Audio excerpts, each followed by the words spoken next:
Hello friends, welcome to another new session of Smita classes. Today we will be dealing with the second chapter of Standard 5 Science book. The name of the book is Startup Science and the name of the chapter is Reproduction in Plants. It is the second science chapter of Standard 5. We will start reading the chapter. We all know that our Earth is the only planet which supports life. However, for life to go on, all living things must produce more of their kind. That is, they must reproduce. Thus, reproduction becomes an important process for the continuity of life on the earth. Reproduction in plants is important not only for them but for animals and human beings also. Plants reproduce either through seeds or other plant parts like leaves, roots, stem, etc. Reproduction from seeds. As discussed in earlier classes, new plants mostly arise from seeds. A seed grows into a seedling when it is sown in the right type of soil and it receives sufficient amount of water, air and warmth. This process by which a seed develops into a seedling is called germination. Before understanding the process of germination, let's first understand the structure of a seed through an activity. हम लोग को ये पता है कि अर्थ एकमात्र ऐसा planet है जो लाइफ को सपोर्ट करता है, जहाँ पे लाइफ है, ठीक है। पर लाइफ को आगे बढ़ने के लिए जितने भी लिविंग थिंग्स हैं उनको अपने जैसे ही और भी लिविंग थिंग्स को प्रोड्यूस करना पड़ेगा, तभी लाइफ आगे बढ़ता रहेगा।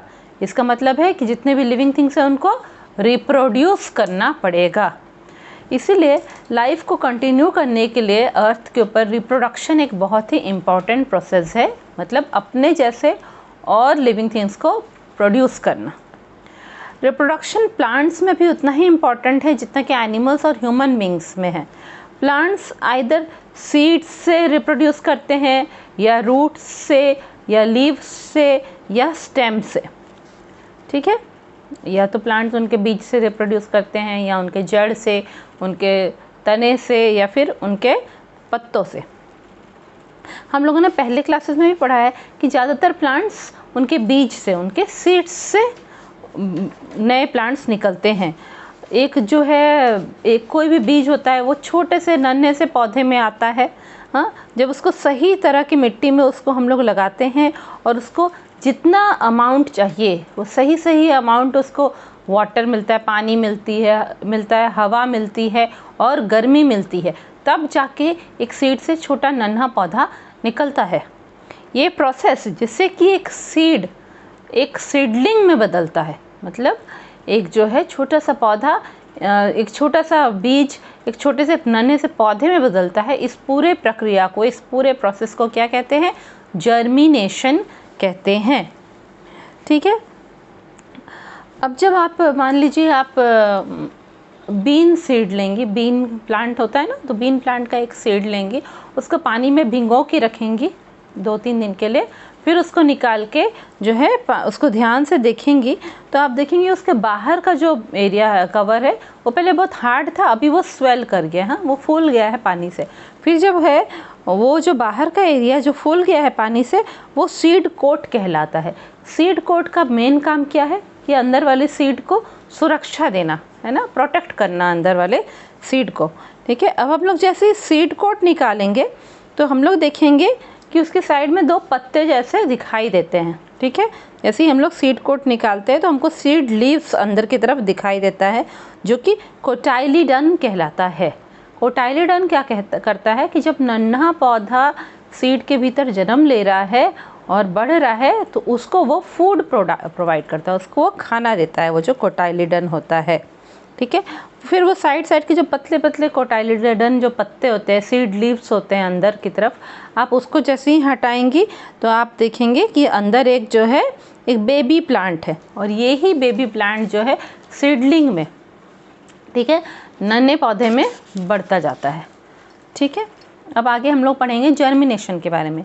The development of a seed into a seedling is not a single step process. Before growing into a fully grown plant, a seed has to go through a number of stages. These stages are as follows. A seed is sown in the soil, it is watered daily so that it remains moist and the seed coat can be broken easily. It gets air from the atmosphere and warmth from the sun. The seedling breaks the seed coat and comes out of the seed. It obtains its food firstly from the cotyledons and then from the soil. The seedling develops roots and shoots. The seedling now develops leaves and branches and finally grows into a plant. अब है कि हम लोग germination के बारे में पढ़ेंगे। जब कोई सीड जो है एक सीडलिंग में चेंज होता है, मतलब कि छोटे नन्हे पौधे में चेंज होता है, वो एक सिंगल स्टेप, एक ही स्टेप का प्रोसेस नहीं है। एक ही स्टेप में ऐसा नहीं है कि कोई सीड से नन्हा पौधा बाहर निकल आया, ठीक है। उसको एक पूरी तरह से बढ़े हुए पौधे में, फुल्ली ग्रोन प्लांट में, पूरी तरह से फले फूले पौधे में चेंज होने में उसको बहुत सारे स्टेज से पार करना पड़ता है, बहुत सारा स्टेप्स जाना पड़ता है उसको। पहला स्टेप क्या है, हम एक सीड लेंगे, उसको मिट्टी में हम लगा देंगे, फिर ठीक है, उसके बाद हर दिन हम उसको पानी देंगे तो वो मॉइस्ट रहेगा, भींगा भींगा रहेगा। जब वो भींगा रहेगा तो उसका बाहर का जो हार्ड सीड कोट है वो फूल जाएगा और वह टूट जाएगा। जैसे ही वो आसानी से टूटेगा, फिर उसको हवा से जो है हमारे आसपास के जो हवा है एटमॉस्फेयर, उससे उसको हवा मिलेगी और ये जो सूरज से उसको गर्मी मिलेगी। उसके बाद क्या है, बाहर का जब सीड कोट टूट गया तो अंदर क्या है, सीडलिंग है, और सीडलिंग को खाना कौन दे रहा है, वो कोटाइलिडन उसको दे रहा है। तो उसके बाद जो है सीडलिंग अपने आप को सीड कोट से तोड़ के अलग कर देगा। सीड कोट से तोड़ के, जो सीड कोट आप समझ रहे हैं ना, सीड के बाहर वाले पार्ट को सीड कोट कहते हैं, ठीक है। जैसे कि आपने एक बीन का सीड लिया तो बाहर का जो हार्ड पार्ट है वो सीड कोट है। जब वो पूरा पानी से फूल जाएगा, फिर उसमें अंदर एक छोटा पौधा डेवलप हो रहा होगा। वो छोटा पौधा अंदर के जो लीव्स हैं, अंदर लीव्स जैसे दो स्ट्रक्चर है, उससे वो छोटा पौधा खाना ले रहा होता है। वो स्ट्रक्चर कहलाता है कोटाइलिडन। कुछ समय बाद जो है ये सीड कोट से ये छोटा पौधा टूटकर अलग हो जाएगा, ठीक है, और फिर वो मिट्टी में से बाहर निकल आएगा। अब वह कहलाएगा सीडलिंग। अब जो ये सीडलिंग है उसमें धीरे धीरे रूट्स आएंगे, शूट्स आएंगे। शूट्स मतलब ऊपर का तना आएगा और रूट्स मतलब नीचे का जड़ आएगा। धीरे धीरे जो है उसमें लीव्स आएंगे, फिर ब्रांचेस होगी, उसके जो तना है, उसका जो स्टेम है, उसके साइड से ब्रांचेस निकलेगा, लीव्स निकलेगा, और फाइनली वो फुल्ली ग्रोन प्लांट में, पूरी तरह से एक अच्छी तरह से बड़े प्लांट में वह चेंज हो पाएगा। Not all seeds grow into plants. Some seeds are damaged by animals, insects, wind, or water. Some do not receive appropriate conditions of growth. Some seeds grow very close to each other and to the parent plant. Such seeds compete with each other for the available food. As a result, only a few of them survive while the rest starve and die. To avoid growing very close to each other, plants take help of agents like wind, water, or animals to scatter their seeds. These agents carry the seeds and scatter them away from the parent plant. This process by which the seeds are scattered away from the parent plant is called dispersal. ठीक है। अब है कि क्या जितने भी seeds हैं वो सारे प्लांट में ग्रो हो पाते हैं? नहीं, ऐसा नहीं होता है। अगर सीड को सही अमाउंट में एयर और वार्मथ और सनलाइट नहीं मिले तो वह अच्छे प्लांट में वह ग्रो नहीं हो पाएगा, उसका सीडलिंग मर जाएगा, ठीक है। उसको सही कंडीशन चाहिए अपने आप को ग्रो करने के लिए। कई बार क्या होता है कि सारे सीड्स एक दूसरे से बिल्कुल पास पास ही ग्रो करने लगते हैं, सारे सीड्स एक दूसरे के पास पास रह जाते हैं, सबके सीडलिंग पास पास निकल आता है और उनको खाने के लिए एक दूसरे से कंपटीशन करना पड़ता है। ऐसे में जो बहुत ही स्ट्रॉन्ग सीडलिंग होगा वो ही जीवित रह पाता है और बाकी सीडलिंग मर जाते हैं, ठीक है, जब पास पास सारे सीड्स से सीडलिंग निकल आता है तब, ठीक है। तो इसीलिए जो है प्लांट भी जानते हैं कि उनके सीड्स अगर सारे पास पास उगे तो वह उनमें से कुछ मर जाएंगे, कुछ बचेंगे। तो इसीलिए प्लांट कोशिश करता है कि उसका सीड्स जितनी दूर दूर बिखर पाए उतना अच्छा हो, ठीक है। तो अपने सीड्स को दूर दूर बिखराने के लिए वो किसकी मदद लेता है, किस एजेंट्स की? विंड हवा की, वाटर पानी की, या फिर एनिमल्स, ताकि वो अपने सीड्स को स्कैटर कर पाए, इधर उधर बिखेर पाए, ठीक है। ये एजेंट सब जो है हवा, पानी और जानवर, यह सब क्या करते हैं, यह सीड्स को अपने साथ ले जाते हैं और जो पेरेंट प्लांट होता है, जो उसका पिता पौधा होता है, जो उसका फादर प्लांट होता है या मदर प्लांट जो भी कहेंगे, उससे वह उसको दूर दूर ले जाके बिखेर देते हैं, ये हवा, पानी और जानवर। ये प्रोसेस जिससे कि सीड अपने पेरेंट प्लांट से दूर बिखर जाए, स्कैटर कर जाए, इस पूरे प्रोसेस को हम लोग क्या कहते हैं? डिस्पर्सल कहते हैं। Dispersal and its agents. The process of dispersal is carried out by agents like wind, water, animals, and explosion. In order to facilitate dispersal by different agents, many seeds and fruits have developed special features. Let's study how these features help them in their dispersal and the mechanism of dispersal of each agent. ठीक है, अब ये जो process है dispersal का, seeds को बिखेरने का, या हवा करती है, पानी करती है, जानवर करते हैं, या सीड्स, ये फ्रूट सब खुद ही एक्सप्लोड कर जाते हैं, ये सारे तरीक़ों से डिस्पर्सल होता है। तो अलग अलग एजेंट डिस्पर्सल प्रोसेस को करे, इसके लिए फ्रूट्स में कुछ स्पेशल फीचर्स, फ्रूट्स में कुछ स्पेशल फीचर्स आ जाते हैं। प्लांट ने अपने आप को इस तरह से अडॉप्ट कर दिया है कि फ्रूट्स में कुछ स्पेशल फीचर्स होते हैं जिससे कि ये डिस्पर्सल एजेंट उसमें डिस्पर्सल करा सके, उसके सीड्स को दूर दूर बिखेर सके। और हर एक प्लांट का मैकेनिज़्म ऑफ डिस्पर्सल, हर एक प्लांट को जो एजेंट मिल रहा है उसके सीड्स को बिखेरने के लिए, वो एजेंट का अपना तरीका क्या है, अपना मैकेनिज़्म क्या है सीड्स को बिखेरने का, उसके बारे में हम लोग पढ़ेंगे। Wind. The seeds of plants like cotton, sycamore and dandelion are very light and have either wings or hair on them. These features enable them to be carried easily away by wind. Water. The seeds or fruits of plants growing near or in water are either spongy or fibrous. This enables them to float on water. Water then carries them to different places. For example, coconut and lotus fruit and seeds of mangrove plants are carried away by water. कुछ plants है जैसे cotton, रुई का पौधा जो है, इसी तरह एक प्लांट है साइकामोर और एक प्लांट है डैंडेलियन। डैंडेलियन तो आपने देखा होगा, रुई के जैसे हल्के हल्के वह उड़ता रहता है, सफ़ेद सफ़ेद रंग का, वह आपने देखा होगा अक्सर। कॉटन भी आप जानते हैं, रुई तो आपने देखा ही है। और एक होता है साइकामोर। साइकामोर यहाँ पे उतना नहीं मिलता है, फॉरेन का प्लांट है। उसमें क्या होता है, उसके फ्रूट्स में साइड में छोटे छोटे विंग्स होते हैं, पंख होते हैं, जो कि फ्रूट्स को इधर उधर उड़ा के ले जाते हैं और सीड्स बिखर जाते हैं दूर दूर पे। ये सारे प्लांट जो है, कॉटन, साइकामोर और डैंडेलियन, ठीक है, ये सारे प्लांट के सीड्स बहुत ही हल्के होते हैं, बहुत कम वेट के होते हैं, या फिर इनके सीड्स पे क्या होता है, विंग्स लगे रहते हैं या छोटे छोटे बाल होते हैं, हेयर होते हैं इनके सीड्स पे। सीड्स हल्के होते हैं, विंग्स लगे रहते हैं और हेयर होते हैं, छोटे छोटे बाल होते हैं उनके ऊपर। और ये ही सब फीचर्स है कि वो उड़ उड़ के दूर चले जाते हैं, हवा की मदद से ये इनके सीड्स उड़ उड़ के दूर चल जाते हैं और इधर उधर बिखर जाते हैं। जैसे कि हम लोग कॉटन का, आप अगर पौधे से कॉटन तोड़ेंगे और कॉटन को ऐसे ऐसे करके निकालेंगे हाथ से अंदर से, तो आप देखेंगे कि उसके अंदर जो है सीड रहता है, बहुत छोटे छोटे ब्लैक ब्लैक टाइप के सीड्स रहते हैं। तो कॉटन इतना हल्का है कि विंड उसको उड़ा के जब ले जाती है तभी उसके सीड्स बिखर बिखर के इधर उधर दूर दूर गिर जाते हैं। अब नेक्स्ट डिस्पर्सल एजेंट क्या है, वाटर है।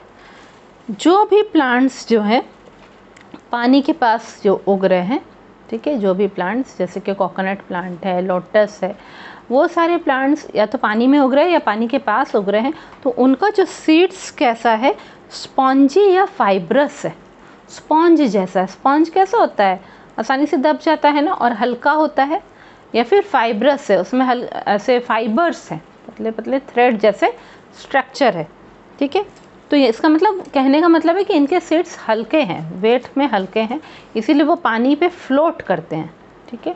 अगर किसी लेक में गिर गए, पॉन्ड में गिर गए, रिवर में गिर गए ये सीड्स, तो वो फ्लोट करेंगे, हाँ, डूबेंगे नहीं, क्योंकि वो स्पॉन्जी हैं, स्पॉन्ज के जैसे हैं, वो डूबेंगे नहीं। फिर वाटर उनको जो है दूसरे दूर दूर जगह पे पहुंचा देता है।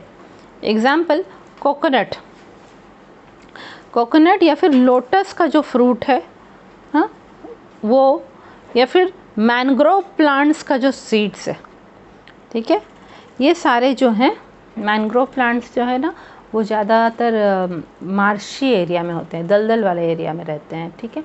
तो उनके जो सीड्स गिरेंगे पानी में, कोकोनट प्लांट का जो फ्रूट गिरेगा पानी में, या फिर जो ये है लोटस का फ्रूट गिरेगा, वो सब इतने हल्के होंगे कि वाटर उनको फ्लोट करके दूसरे दूर जगह पे ले जाएगा। अब हम लोग थर्ड एजेंट के बारे में पढ़ेंगे, वो एनिमल्स है, और फोर्थ एजेंट है explosion. Animals. Human beings and animals eat fleshy fruit like apples, mangoes, etc. and throw away their seeds in different places. These seeds germinate into new plants on getting appropriate conditions for growth. Similarly, birds eat fruit and swallow their seeds. The undigested seeds then come out as it is in their faces and germinate into new plants. Some seeds have sticky hair, bristles, hooks or barbs. These get transported by sticking to the fur of animals or even to the clothes of human beings.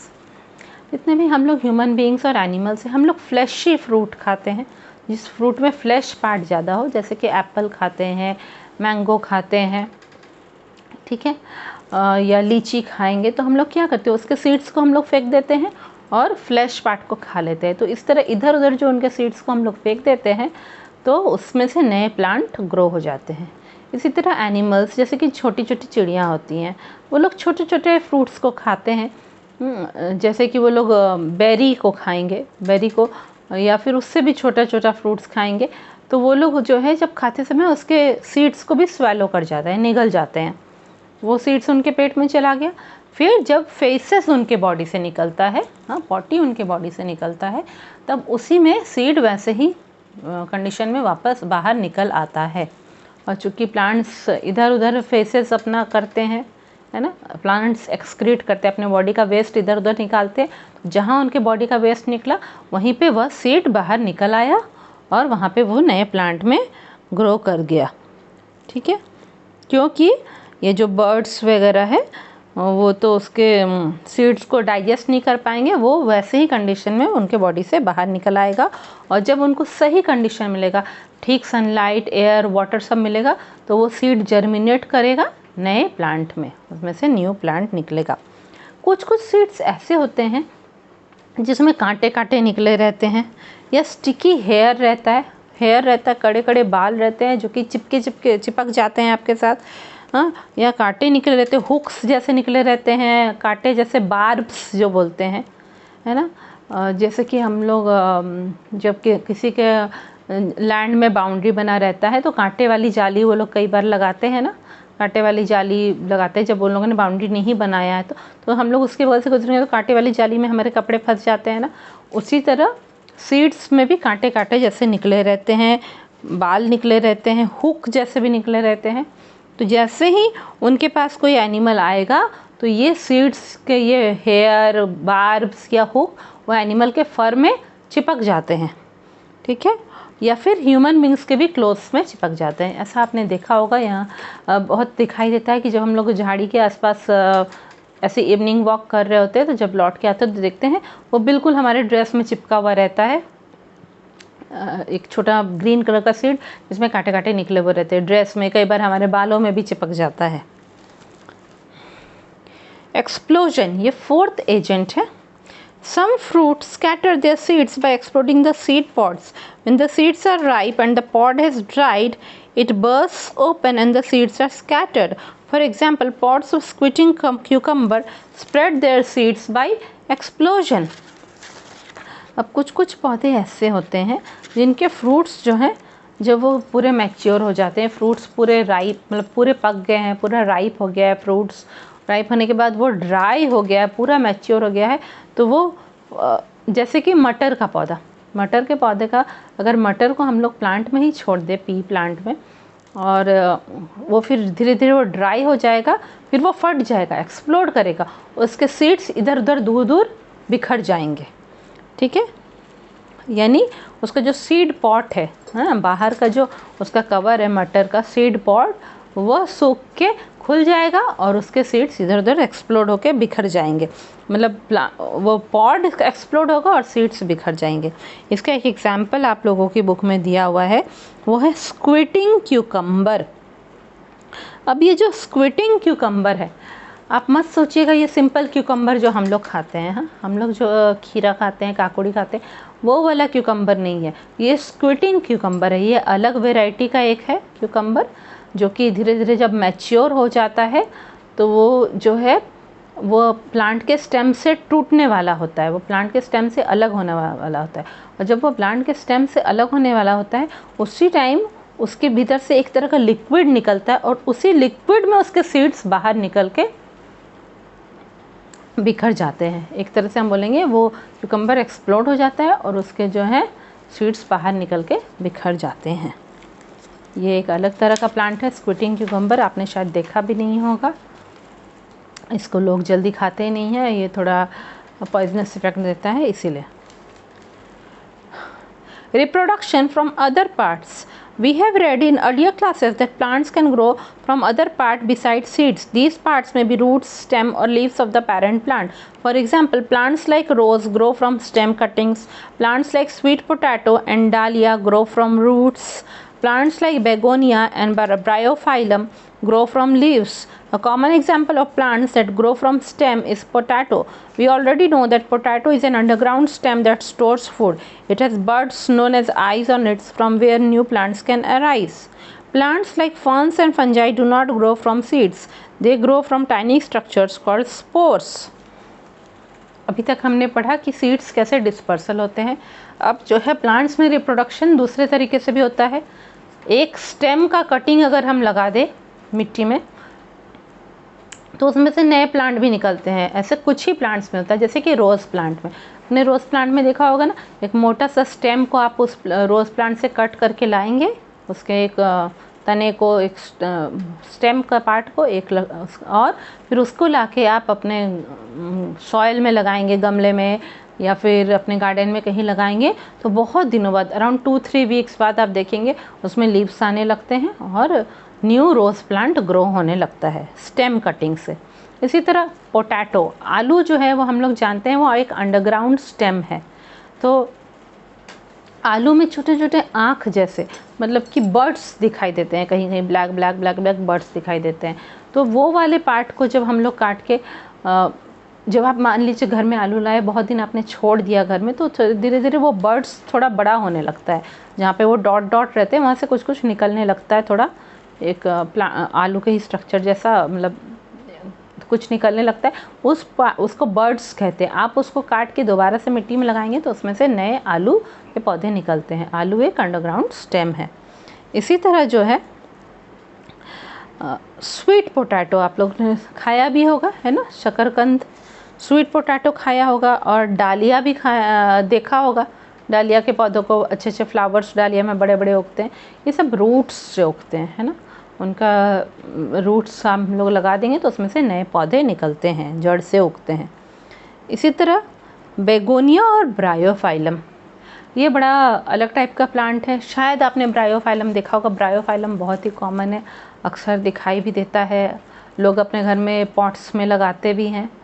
तो ये जो begonia और Bryophyllum है, उनके पत्तों के side area में ही छोटे छोटे नए नए पत्ते निकलने लगते हैं और उसी से नया प्लांट ग्रो होने लगता है। हम लोग वहाँ से उसको काट के अगर फिर से उसको गमले में लगा देंगे तो उससे नया प्लांट निकल आएगा। पत्तों के साइड से ही नया प्लांट आने लगता है। इसी तरह कुछ प्लांट्स है जैसे फर्न्स है, फंजाई है, ठीक है, वो सीड्स से नहीं ग्रो करते। उनका जो है एक छोटा छोटा स्पोर्स होता है, मतलब प्लांट का ही एक पार्ट होता है, छोटा मोती टाइप का आप बोलेंगे, स्पोर्स होता है। उसको वो जो है वही स्पोर्स कहीं दूसरी जगह पे गिर जाए या उसी प्लांट के साइड से ही वो स्पोर्स से नया प्लांट निकलने लगता है। Crops and agriculture. Plants provide food, oxygen, medicine, timber, etc. to us. We grow plants on a large scale so that we can get enough food and other products to fulfill our needs. This practice of growing plants on a large scale for food or other products is called agriculture. You must have seen that plants of the same kind are grown in one field. For example, in a particular field you will see only wheat plants or only rice plants. You will never find a field in which all the plants are of different kinds. These plants are known as crops. The particular area in which a crop is grown is known as farm and the person who works on a farm is known as farmer. अब पौधों से हमें क्या क्या फ़ायदा है? पौधे हमें क्या क्या देते हैं? फूड देते हैं, खाना देते हैं पौधे हमें, ऑक्सीजन देते हैं, दवाइयाँ देते हैं, टिम्बर मतलब फर्नीचर बनाने के लिए लकड़ियाँ भी देते हैं। हम लोग प्लांट्स को लार्ज स्केल में ग्रो करते हैं, मतलब प्लांट्स को हम लोग बड़े बड़े जगहों पे ग्रो करते हैं ताकि हमको उनसे फूड मिल सके, ताकि क्योंकि हम लोग के कंट्री का आप जानते हैं पॉपुलेशन बहुत ग्रो कर रहा है, तो ये ग्रोइंग पॉपुलेशन को खाना देने के लिए हम लोग बहुत ही बड़े बड़े जगह पे बहुत सारे प्लांट्स उगाते हैं ताकि सबको खाना मिल सके। तो ये जो प्रैक्टिस है हमारा कि हम लोग प्लांट्स को लार्ज स्केल में उगाएंगे, बड़ी बड़ी ज़मीन में एक तरह के पौधे पूरा लगाएंगे और उगाएंगे, ये प्रैक्टिस को कहते हैं agriculture. Practice of growing plants on large scale for food और अदर प्रोडक्ट्स। कोई ज़रूरी नहीं है कि एग्रीकल्चर जो है वो सिर्फ फूड के लिए ही हो, खाने के लिए हम वो पौधे उगा रहे हैं। कई जगह जो है रबर प्लांट्स बहुत सारे एक जगह पे उगाए जाते हैं। क्यों? क्योंकि उसमें से वो लिक्विड ऑब्टेन करेंगे जिससे कि रबर बनता है। ठीक है, इसी तरह कोई और भी चीज़ जो बड़े एरिया में उगाया जाएगा एक तरह का चीज़, तो वो इस पूरे प्रैक्टिस को हम एग्रीकल्चर कहते हैं। आप देखे होंगे जब आप खेतों के आसपास गुजर रहे हैं तो किसी आप एक खेत में आप देखेंगे एक ही तरह के पौधे होते हैं, सारे पौधे एक तरह के होते हैं। वैरायटी पौधे एक ही खेत में आप जल्दी पाएंगे नहीं। एट अ सीज़न, एक सीज़न में एक ही तरह के पौधे पाएंगे। ठीक है, तो इन पौधों को क्रॉप्स कहते हैं, क्रॉप्स या फसल कहते हैं इन्हें। तो एक जो पर्टिकुलर एरिया में, हाँ, जहाँ पे ये एक तरह के पौधे उगाए जा रहे हैं उसको कहेंगे, उस एरिया को फार्म कहते हैं। और जो पर्सन जो उस पूरे फार्म एरिया में काम कर रहा है उसको फार्मर कहते हैं। फार्म कहेंगे खेत को और फार्मर है किसान। While growing a particular crop, the following points should be kept in mind. Different crops grow well in different types of soil. The seeds should be sown in the right type of soil to ensure maximum production of crops. It is very important to use good quality seeds, otherwise we will not obtain a good and healthy crop. Different crops grow in different seasons. For example, some crops like rice and maize are grown in summer from June to October. These are called Kharif crops. Crops like wheat and gram are grown in winter from November to April and are called Rabi crops. Thus, it is important to sow the right seed in the right season. ठीक है, जब हम लोग को कोई फसल उगानी है, क्रॉप उगानी है, तो कुछ पॉइंट्स अपने माइंड में रखना चाहिए, कुछ पॉइंट्स समझ के चलना करना चाहिए काम। ठीक है, अलग अलग तरह के क्रॉप्स जो हैं अलग अलग तरह की मिट्टी में उगते हैं। हाँ, हम चाहेंगे कि एक ही तरह की मिट्टी में सारा क्रॉप्स उगे तो ऐसा पॉसिबल नहीं है। ठीक है, तो हम लोग को अगर चाहते हैं कि हमको पूरी बहुत अमाउंट में वो क्रॉप हो, वो फसल का हम मैक्सिमम प्रोडक्शन कर सके, ज़्यादा से ज़्यादा मात्रा अमाउंट में वो फसल हो, अच्छी फसल हो। हाँ, जैसे कि अगर हम लोग राइस उगा रहे तो हम चाहेंगे कि राइस बहुत सारा प्रोडक्शन हो राइस का, तो उसके लिए हम लोग को जो है राइट सॉयल में उसे लगाना पड़ेगा। Type of plant according to their soil हम लोग को लगाना पड़ेगा। ठीक है, अब अलग अलग तरह के प्लांट अलग अलग सीज़न में ग्रो करते हैं। तो जैसे कि है राइस और मेज़। ठीक है, राइस और मेज़ जो है वो गर्मी के सीज़न में ग्रो करते हैं, जून से अक्टूबर के टाइम में। ठीक है, और उनको हम लोग कहते हैं खरीफ क्रॉप कहते हैं। दो तरह का क्रॉप होता है मेनली, खरीफ और राबी क्रॉप। जो गर्मी के सीज़न में होता है जून से अक्टूबर के बीच में, उसे खरीफ क्रॉप कहते हैं। तो उसमें आता है आपका चावल और मक्का, राइस और मेज, जो कि हम लोग के इधर ये जो है ईस्टर्न साइड ऑफ इंडिया में बहुत होता है। और जो क्रॉप से वीट और ग्राम, यानी कि गेहूं जो है वीट है और ग्राम जो है चने हैं, वो ठंड के सीज़न में होते हैं, नवंबर से अप्रैल का टाइम में, और उनको राबी क्रॉप्स कहते हैं। उनको ठंड चाहिए ग्रो करने के लिए। ठीक है, तो उसको जो है इसीलिए ये जो वीट प्लांट है वो ज़्यादातर पंजाब के साइड में होता है जहाँ ठंड थोड़ी ज़्यादा होती है। तो राइट सीज़न में, अब हम लोग गर्मी के सीज़न में अगर वीट लगा देंगे तो वीट नहीं होगा, और ठंड के सीज़न में राइस लगा देंगे तो राइस का प्रोडक्शन ठीक से नहीं होगा। ठीक है, तो खरीफ और राबी क्रॉप है, इसलिए ज़रूरी है कि सही सीड को आप राइट सीज़न में लगाएं और सही मिट्टी में भी लगाएं। The field where a crop is growing should be properly irrigated, watered, otherwise the crop may dry and die. The crop is prone to damage by pests, birds, grazing animals and diseases. It can be protected in the following ways. proper fencing, spraying chemicals called insecticides and pesticides, using scarecrows, storing the harvested crop properly in sealed containers. Pest is an organism that harms cattle, crops or humans. For example, insects, rats, weeds, etc. are pests. अब जिस खेत में, जिस field में हम लोगों ने हमारी फसल लगाई है, क्रॉप लगाई है, उसमें पानी अच्छे से मिलना चाहिए। उसकी सिंचाई का मतलब है इरिगेशन मतलब पानी मिलना, पानी देना पौधों को। तो पानी पौधों को अच्छे से मिलना चाहिए, तभी क्रॉप्स अच्छे से उगेंगे, नहीं तो वो सूख जाएंगे और मर जाएंगे। अब क्या है, क्रॉप्स के एनिमीज़ भी होते हैं, दुश्मन भी होते हैं। कैसे? पेस्ट्स होते हैं, चिड़ियाँ होती हैं, और चरने वाले जानवर होते हैं जो जाके घास वास खाते हैं, वो जानवर होते हैं। और क्रॉप्स को डिजीज़ेस भी हो जाती, बीमारियाँ भी हो जाती हैं। कैसे हम ये सबसे बचा सकते हैं? ये सबसे बचाने के पहले हम जानेंगे पेस्ट्स क्या होते हैं। पेस्ट्स ऐसे छोटे छोटे प्राणी होते हैं जो कि जानवरों को भी नुकसान पहुंचाते हैं, फसलों को भी नुकसान पहुंचाते हैं और ह्यूमन बींग्स को भी नुकसान पहुंचाते हैं। जैसे कि छोटे छोटे कीड़े होंगे, रैट्स होंगे, चूहे होंगे, वीड्स होंगी। वीड्स क्या है? झाड़ियाँ, घास, जो कि हम नहीं चाहते हैं हमारे पौधों के बीच में आए, अनवांटेड प्लांट जो है वो वीड्स है। ये सबको पेस्ट्स कहते हैं।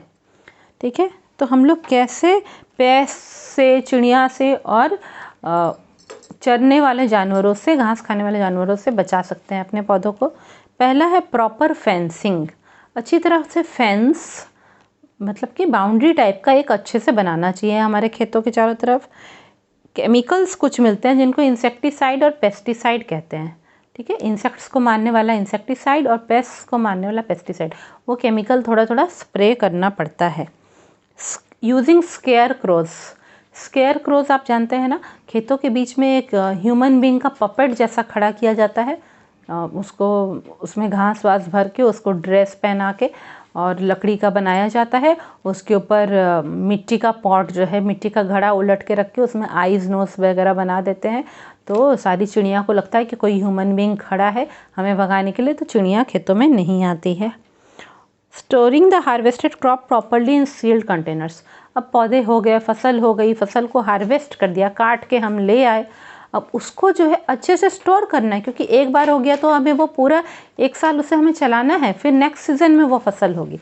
तो उसको अच्छे से स्टोर करने के लिए पूरा सील्ड कंटेनर में रखा जाता है। मतलब ऐसे जगहों पे, बड़े बड़े बर्तनों में या बड़े बड़े डब्बों में, बड़े बड़े ड्रम्स में, जहाँ भी उसको रखेंगे वो पूरा सील्ड होना चाहिए। उसको टाइटली पूरा बंद करके रखते हैं ताकि उसको, ये जो गर्मी ठंड होगी, टेम्परेचर से उसमें कुछ नुकसान नहीं पहुँचे, टेम्परेचर चेंज होने से, बारिश से नुकसान नहीं पहुँचे, उसमें चूहे नहीं जाके उनको खा के ख़त्म करते। ये सबसे बचाने के लिए उनको अच्छे से स्टोर करके रखा जाता है।